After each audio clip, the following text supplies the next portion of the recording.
Selamat hari Sabat jemaat yang dikasihi oleh Tuhan. Sekali lagi selamat hari Sabat.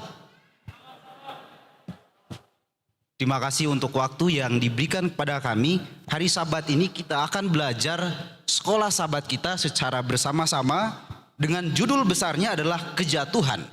Ya, tidak lupa kami ucapkan selamat hari Sabat kepada para tamu yang sudah hadir bersama dengan kami dan saudara-saudara yang sementara menyaksikan ibadah kita bersama lewat Zoom maupun YouTube Jemaat Unai.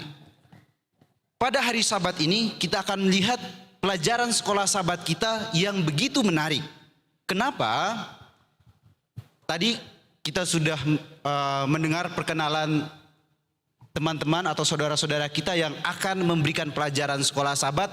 Di sebelah kiri saya yang paling ujung adalah share kami atau orang tua kami yang ada di asrama, Share Victor, dan juga sebelahnya ini Bang Andrian, dan sebelah saya tepat di sebelah kiri saya adalah Bang Maiko Haryono.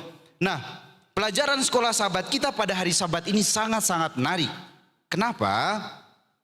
Saya ingin kita coba berpikir sesuatu. Jika kita melihat sesuatu kota yang indah, ya, kalau kita ke Jakarta, kita melihat begitu megahnya Jakarta itu, tapi kalau ada hujan deras, kemudian banjir terjadi di Jakarta, itu disebut dengan apa? Tragedi. Tragedi banjir di Jakarta. Dan saudara-saudara, apa yang ada dalam pikiran saudara jika melihat kota Jakarta dibanjiri oleh air dan tergenang di tengah kota tersebut? Kira-kira apa yang ada dalam pikiran kita? Jelek bukan? Kota itu tidak indah lagi. Hal ini terjadi ketika penciptaan. Ketika dunia diciptakan terlihat begitu indah. Jika kita membaca buku Alfa Omega Jilid 1, ada penjelasan yang menurut saya begitu menarik. Kenapa? Karena gunung-gunung diciptakan dengan begitu indah, bunga-bunga, tumbuh-tumbuhan, dan diciptakan dengan begitu sempurna. Dan tentunya pasti Adam dan Hawa sangat merasakan kebahagiaan saat itu. Saya percaya kita semua saat itu, jika kita ada di posisi mereka, pasti kita sangat bahagia. Namun yang terjadi adalah ketika ada sesuatu tragedi mulai ada di Taman Eden. Dan terjadilah yang namanya pemberontakan. Ketika dunia itu diciptakan, ada perjanjian. Ada hukum yang Tuhan berikan. Dengan sebuah perjanjian, yaitu ketika ada pelanggaran, maka ada konsekuensi dari pelanggaran tersebut. Dan kita tahu bersama, pelajaran kita akan menjelaskan kenapa semuanya itu terjadi dan seperti apakah keadaan kita nantinya. Sehingga lewat pelajaran ini saya ingin bertanya kepada saudara Maiko Haryono. Untuk saudara Maiko mungkin bisa menjelaskan pertanyaan yang akan saya berikan. Kenapa? Karena saat dunia ini diciptakan ada satu sosok yang saat ini kira-kira bagi saya itu menakutkan sekali, yaitu ular. Ketika saya ketemu ular pasti saya lari. Ya, saya lari. Kadang-kadang kalau saya nggak lari, saya pegang sesuatu, saya matikan ularnya. Nah, kira-kira seperti apakah sosok ular itu? Karena sosok ular inilah yang membuat Hawa jatuh ke dalam dosa. Apa sih yang dikatakan oleh Alkitab tentang ular tersebut dan bagaimana dia melaksanakan tujuannya? Mungkin boleh jelaskan sedikit supaya saya mengerti, karena saya kurang mengerti kenapa semuanya itu terjadi. Oke, terima kasih kepada PHD Riki, di mana tadi telah menanyakan kepada saya mengenai pertanyaan yang sangat bagus. Kalau kita mungkin sekarang melihat ular, kita semua pada takut. Jadi ular yang di Alkitab pada saat diciptakan Tuhan dengan yang sekarang itu sudah berbeda. Kenapa? Ular sudah mendapatkan kutukan, karena dia telah digunakan setan. Jadi pada saat itu, kalau di sini di dalam Kejadian 3, ular itu yang paling cerdik dari segala binatang di darat yang diciptakan oleh Tuhan. Itu Alkitab yang katakan. Bahkan Ellen White di situ menuliskan di dalam buku Alfa Omega Jilid 1 halaman 48, bahwa ular itu memiliki sayap dan kalau dia terbang, dia seperti berkilauan seperti emas. Jadi kita bayangkan kalau bagaimana ular itu begitu cantik datang kepada kita, yang paling cerdik datang kepada tadi di sini pertanyaannya bagaimana dia menggunakan tujuannya. Jadi kita tahu bahwa Lucifer telah jatuh di dalam dosa. Dia harus dikeluarkan dari surga. Jadi dia tidak memiliki kebebasan lagi untuk menghasut malaikat-malaikatnya. Kita tahu bahwa sepertiga dari malaikat yang telah diciptakan Tuhan juga turut terseret kepada Lucifer. Jadi dia tidak memiliki kebebasan lagi untuk menghasut yang lain. Jadi bagaimana dia pergi ke Taman Eden. Di sini dia tidak bisa semena-mena atau tidak memiliki satu keputusan ataupun mungkin secara gampang untuk menggoda Adam dan Hawa. Tetapi hanya melalui satu cara, yaitu melalui pohon pengetahuan yang baik dan jahat. Nanti mungkin akan dibahas oleh teman saya Andrian. Jadi di sini katanya bahwa kenapa Lucifer itu mau menggunakan sosok dari ular ini. Kalau kita misalnya anak muda, kalau misalnya kita ada, saya pribadi sebagai laki-laki, kalau seandainya saya dihadapkan dengan pencobaan, dengan mem ataupun mungkin dengan orang yang lebih tua, saya mungkin seperti tidak akan terpengaruh. Saya hanya seperti biasa dan saya malah mengandung hormat atau respect kepada orang yang ada di depan saya. Namun sebaliknya kalau misalnya cewek ada yang cantik, yang pintar atau segalanya itu diperhadapkan untuk mencobai saya, tentu saya memiliki rasa tertarikan. Inilah yang digunakan Lucifer terhadap ular. Bagaimana kita tahu bahwa ular tadi ada yang paling cantik, yang paling cerdik, dan yang paling terbaik yang diciptakan Tuhan itu digunakan untuk menjatuhkan Adam dan Hawa. Kita tahu bahwa Hawa di sini dia pergi tanpa dia sadari dia meninggalkan suaminya. Seandainya kalau dia bersama dengan suaminya, tentu mungkin akan beda cerita lagi. Ada yang mungkin mengingatkan kalau misalnya saling melengkapi. Tuhan tidak seperti apa yang dikatakan oleh Lucifer. Tetapi di sini kita tahu bahwa ular digunakan dan di situ dia berhasil membujuk dari Hawa. Bagaimana aplikasinya terhadap kita semua? Ada beberapa hal yang menarik di dunia ini, seperti harta, tata, dan wanita. Kita tentu tidak asing dengan istilah ini. Tanpa kita sadari, itu bisa digunakan setan untuk menjatuhkan kita. Itu bisa digunakan setan untuk menghasut kita. Siapa sih yang tidak tertarik dengan harta yang banyak? Kita di sini kuliah, nanti kita masuk ke dunia kerja, kita ingin memiliki mungkin harta yang banyak.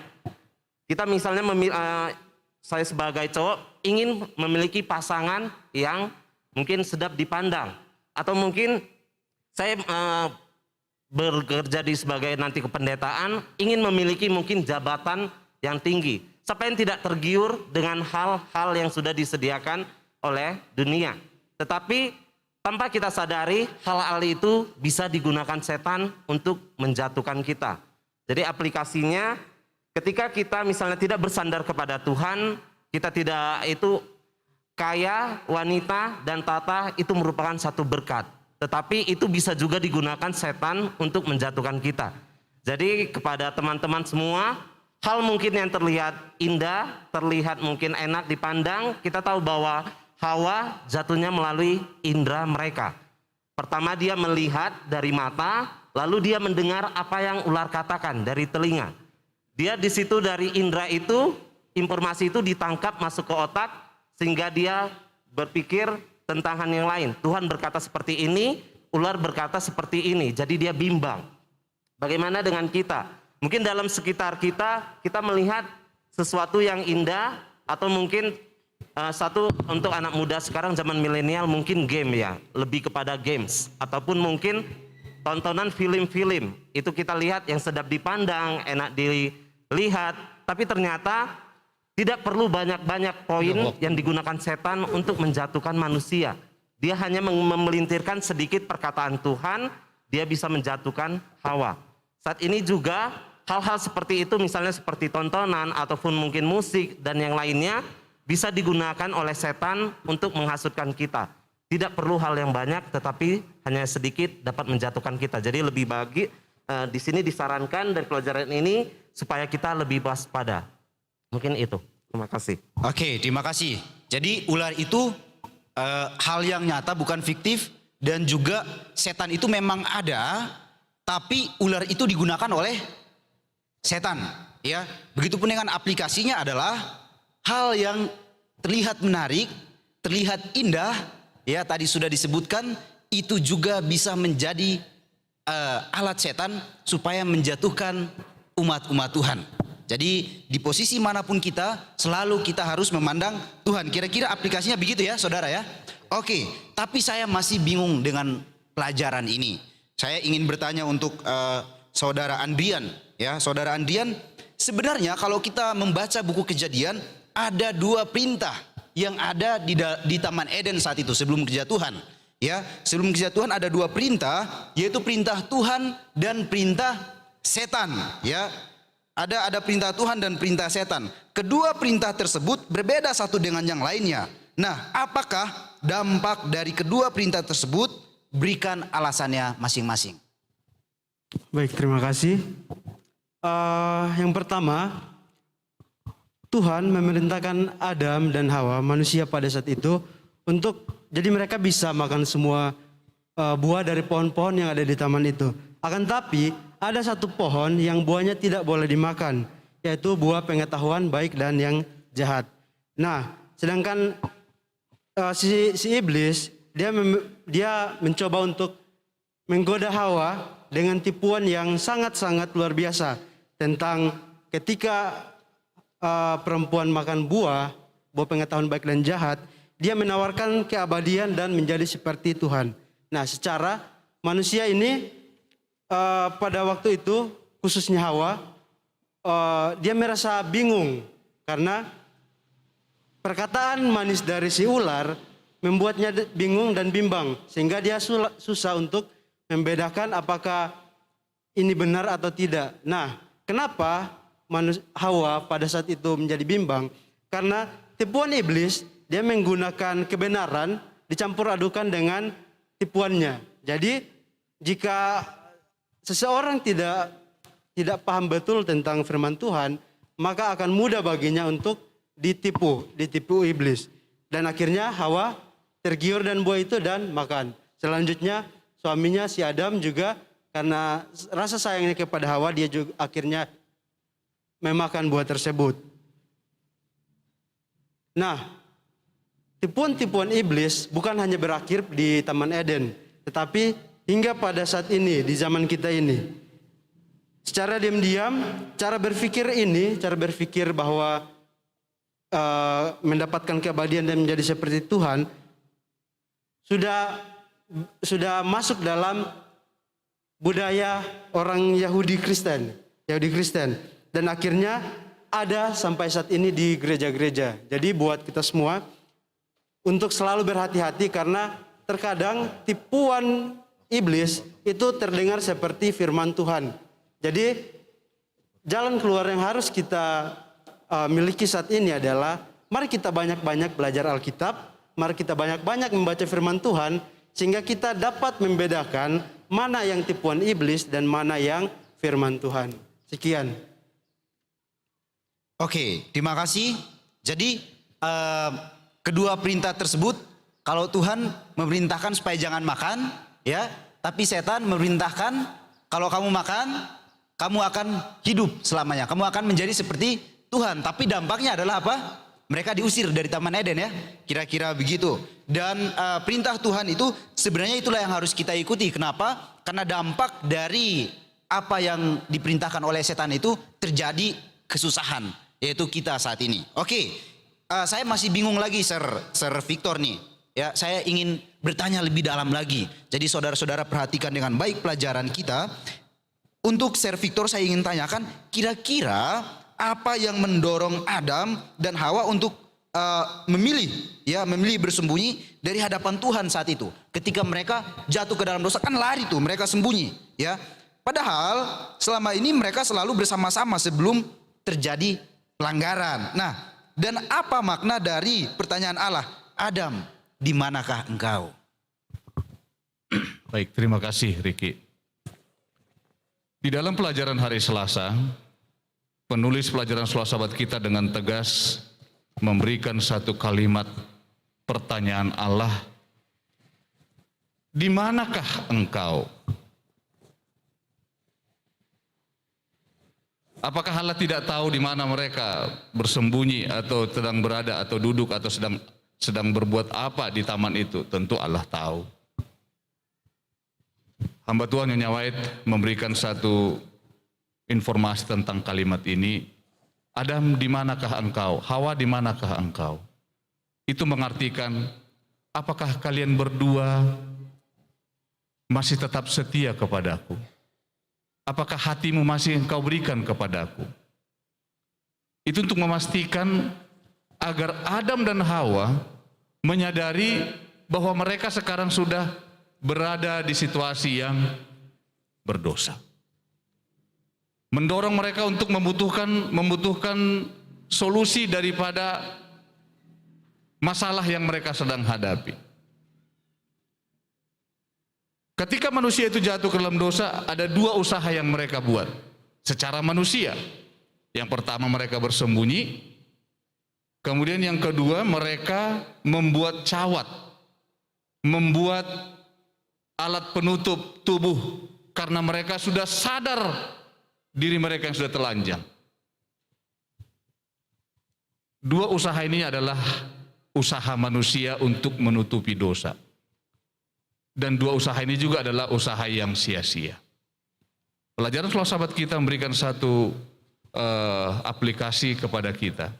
Bukankah kita manusia juga sering melakukan segala usaha, melakukan segala berbagai macam cara untuk menutupi segala dosa-dosa kita, menutupi segala kelakuan-kelakuan yang salah kita dengan cara kita sendiri.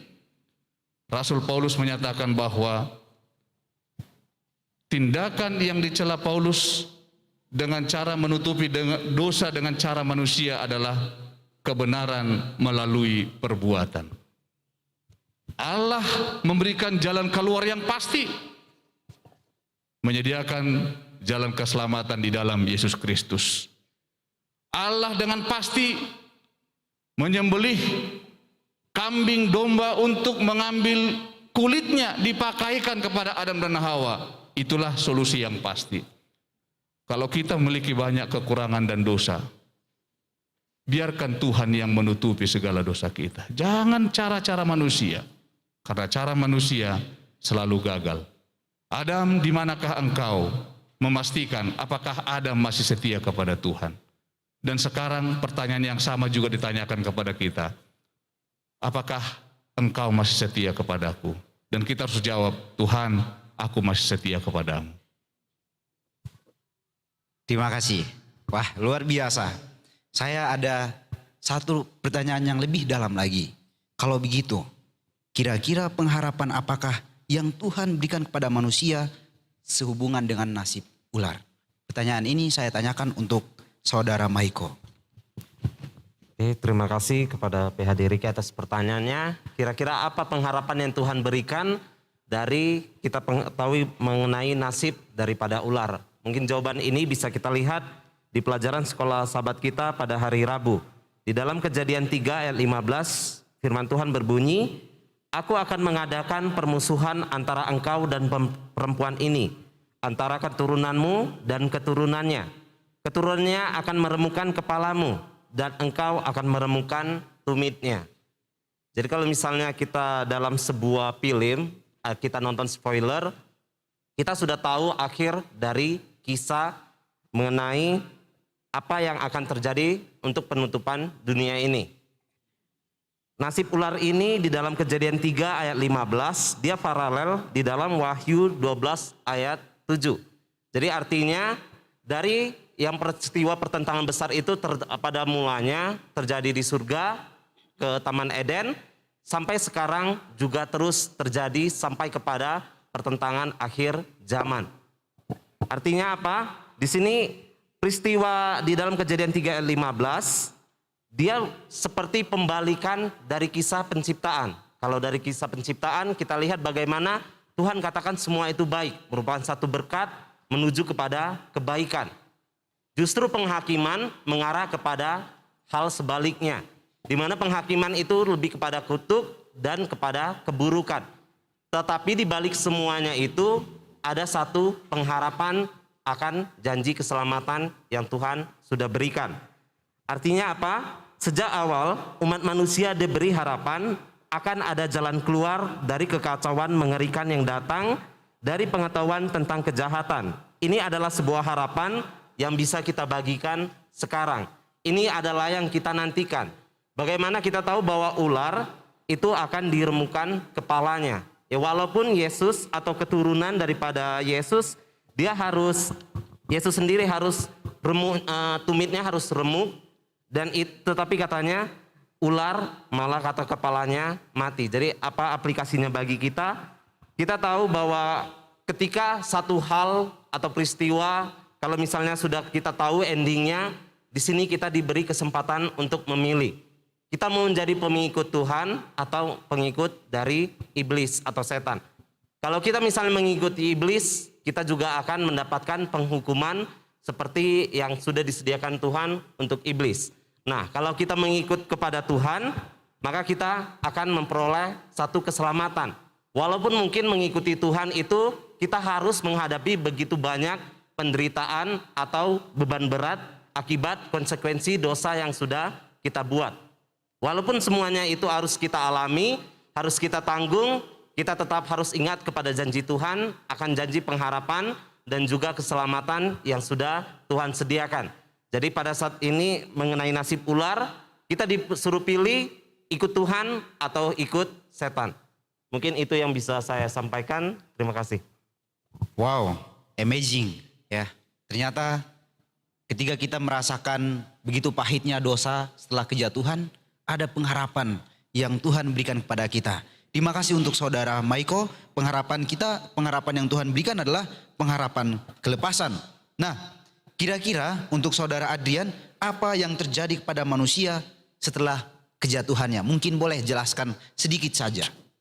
Baik, seperti kita ketahui, ketika kita melakukan sesuatu, maka akan ada balasan yang akan kita terima. Nah, Adam dan Hawa atau manusia pada saat itu memilih untuk lebih percaya kepada iblis dan memakan buah terlarang. Nah, oleh sebab itu, seperti yang sudah Allah katakan di dalam firman-Nya, bahwa upah dosa ialah maut.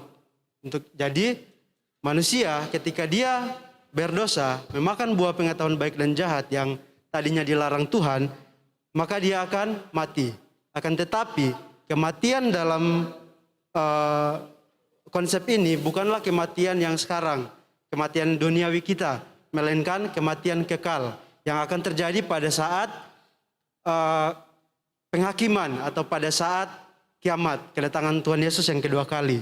Jadi buat yang tidak bisa bertahan dalam Tuhan, yang lebih memilih untuk bergaul, bergabung dengan kelompok si jahat, maka orang-orang itu akan dibakar dalam api neraka dan akan mati untuk selamanya. Tetapi ketika kita sadar akan dosa dan kesalahan yang kita lakukan dan berbalik untuk mengikut Tuhan Yesus lagi, maka yang tadinya kita akan mati karena pelanggaran leluhur kita, saat makan buah itu kita akan menerima kehidupan kekal, kita akan bersama-sama dengan Tuhan Yesus di kerajaan surga. Nah, aplikasinya buat kita semua. Pada saat ini, pada zaman ini, kita masih akan dicobai iblis, kita masih akan ditipu oleh iblis. Akan tetapi, pilihan kita yang akan menentukan di mana kita akan berakhir. Apakah kita akan berakhir di surga? Atau malah kita berakhir di neraka dengan kematian yang kekal. Jadi, untuk kita semua, mari kita memilih pilihan yang terbaik. Mari kita menjadi orang bijak untuk memilih kehidupan kekal bersama Yesus di surga. Amin. Terima kasih. Ya, yang terjadi saat ini adalah penghakiman. Jadi gunakan kesempatan itu dengan baik, gunakan kuasa untuk memilih yang benar. Terima kasih. Ada satu pertanyaan terakhir yang ingin saya tanyakan untuk Sir Victor. Nah, kita sudah belajar secara keseluruhan. Mungkin ini pertanyaan yang paling penting. Ya, apa dampak pelanggaran di Taman Eden terhadap hubungan sosial yang terus-menerus terjadi, persoalan sampai pada zaman ini, dan apa yang Tuhan lakukan untuk mengatasi masalah itu ya saat ini. Baik, terima kasih. Penulis pelajaran Sekolah Sahabat di hari Jumat, inilah dampak sosial yang terus-menerus terjadi sampai saat ini. Di bagian yang terakhir disebutkan seperti ini dan dituliskan oleh hamba Tuhan Nyonya White dalam kutipannya seperti ini. Dalam banyak kasus kutukan telah membuat banyak wanita sangat berduka dan hidupnya menjadi beban. Keunggulan yang diberikan Tuhan kepada laki-laki telah disalahgunakannya dalam banyak hal dengan menjalankan kekuasaan yang sewenang-wenang. Kebijaksanaan tak terbatas menyusun rencana penebusan dan menempatkan umat manusia pada pencobaan kedua dengan memberi mereka ujian lagi. Dalam 2 hari ini kita mendengarkan kabar yang sangat memilukan terjadi di Deli Serdang, Sumatera Utara. Seorang ibu yang masih muda dengan 2 anaknya yang kembar diduga melakukan bunuh diri bersama dengan kedua putranya yang kembar ini. Oleh karena persoalan merasa tidak berdaya atas perbuatan yang katanya suaminya sedang tidak setia kepadanya. Wanita ini memilih mengakhiri hidupnya dengan sangat-sangat tragis.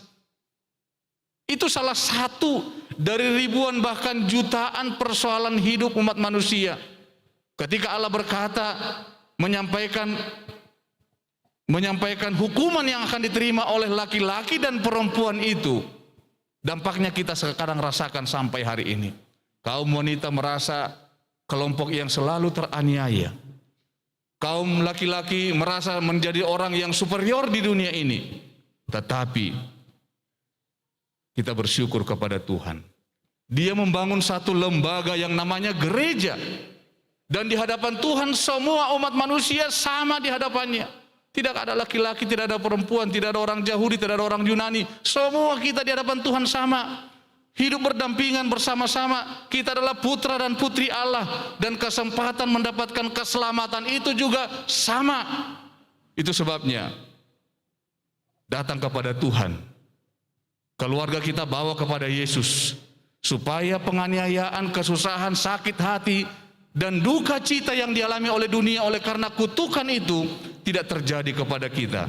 Karena di hadapan Tuhan semua akan diselesaikan dengan baik sampai kita masuk ke dalam kerajaan surga. Tidak ada ketakutan, tidak ada kecemasan, tidak ada lagi penganiayaan, tidak ada lagi perasaan yang sangat menyakitkan dan pilu. Kalau kita bersama-sama mau hidup berdampingan menurut kepada Tuhan sesuai dengan perintahnya. Inilah yang menjadi solusi yang diberikan Tuhan kepada kita untuk saat ini. Wow, luar biasa. Terima kasih. Demikian acara Sekolah Sabat kita pada hari Sabat ini. Dan saya sangat terima kasih untuk teman-teman saya dan juga share yang sudah menjawab semua pertanyaan saya dengan baik. Dan saya pribadi berkomitmen ketika mendengarkan pelajaran ini, saya pulang dan bertobat. Tidak melakukan yang jahat lagi. Oleh karena saya sudah melihat bahwa dunia ini jahat, tidak baik ya. Ketika ada dosa di dunia dan sudah ada solusinya, yaitu hidup bersama dengan Tuhan dengan penuh kebahagiaan. Nah, untuk menutup acara kita, saya mungkin akan memberikan kesempatan untuk teman-teman bisa memberikan closing statement. Kalau bisa 15 detik per orang ya. Ya, kalau bisa. Terima kasih, mungkin dari saya dulu nanti dilanjutkan Saudara Jamjius dan Sir Victor. Untuk closing statement saya mengenai pelajaran kedua kita tentang kejatuhan, kita tahu bahwa Tuhan hanya memberikan satu larangan. Dibandingkan dengan buah yang boleh dimakan itu, mungkin perbandingannya 1:100 atau mungkin 1:1000. Karena kita tidak tahu ada berapa jenis buah yang ada di Taman Eden. Kita bayangkan bahwa Hawa dan Adam hanya diuji melalui hal-hal yang kecil. Kalau dia misalnya diuji dengan hal yang besar, tentu dia bisa memiliki alasan kenapa dia bisa sampai jatuh. Karena itu merupakan satu ujian yang besar. Tetapi kalau misalnya hal yang kecil saja dia diuji, dia tidak setia, dia tidak bisa berdalih. Ellen White mengatakan bahwa kita sering diuji melalui hal-hal kecil. Di dalam 1 Korintus 10 ayat 13 dikatakan bahwa pencobaan yang kita hadapi adalah pencobaan biasa. Pada saat kita dicobai, Tuhan memberikan jalan keluar bagi kita. Jadi kita semua di sini, kita tentu memiliki pencobaan masing-masing. Kita pada saat dicobai, jangan lupa berserah kepada Tuhan, karena Tuhan sudah memberikan jalan keluar untuk kita, supaya kita tidak jatuh dalam dosa. Terima kasih. Terima kasih, walaupun lewat 15 detik, saya berikan kesempatan satu kali lagi 15 detik ya. Baik, terima kasih. Sebagai closing statement dari saya adalah, mari kita buat pengalaman leluhur kita Adam dan Hawa menjadi sebuah pelajaran penting. Sehingga pada saat kita memilih untuk menurut Tuhan atau iblis, kita dapat memilih pilihan yang terbaik, yaitu menurut Tuhan. Karena Tuhan telah mati untuk kita di kayu salib, menggantikan kita yang tadinya harus mati kekal, sehingga kita bisa ada kesempatan untuk bertobat, kita bisa ada kesempatan untuk hidup yang kekal. Tuhan berkati. Amin. Kenakanlah seluruh perlengkapan senjata Allah. Itulah cara kita melawan tipu muslihat iblis. Dan percayalah, bersama dengan Tuhan, kita akan menjadi pemenang. Tuhan berkati kita. Ketika engkau mendengarkan firman Tuhan ini, pergilah dan jangan berbuat dosa lagi. Tuhan berkati. Kita berdoa dulu. Oke, share boleh? Mari kita berdoa. Terpujilah Engkau Tuhan. Kami tidak pernah lupa bahwa Adam dan Hawa telah pernah melakukan pelanggaran di Taman Eden. Dan kami tidak pernah menyesal Engkau telah ciptakan di dunia ini. Karena Tuhan sudah punya rencana yang indah dalam kehidupan kami. Di dunia yang penuh dengan kesusahan dan dosa dan pelanggaran ini, kami tetap berbahagia karena kami terus bersama-sama dengan Tuhan. Ajari kami Bapa, agar kami tetap setia kepadamu. Dan seluruh umat-umat-Mu yang hadir dalam perbaktian ini juga boleh memilih untuk hidup setia kepada Tuhan setiap hari dalam kehidupannya. Berkati para narasumber Sekolah Sahabat pada hari ini, berkat-Mu menjadi bahagian kami semua. Terima kasih Tuhan, kami persembahkan doa ini di dalam nama Yesus Kristus Tuhan dan Juru Selamat kami. Amin.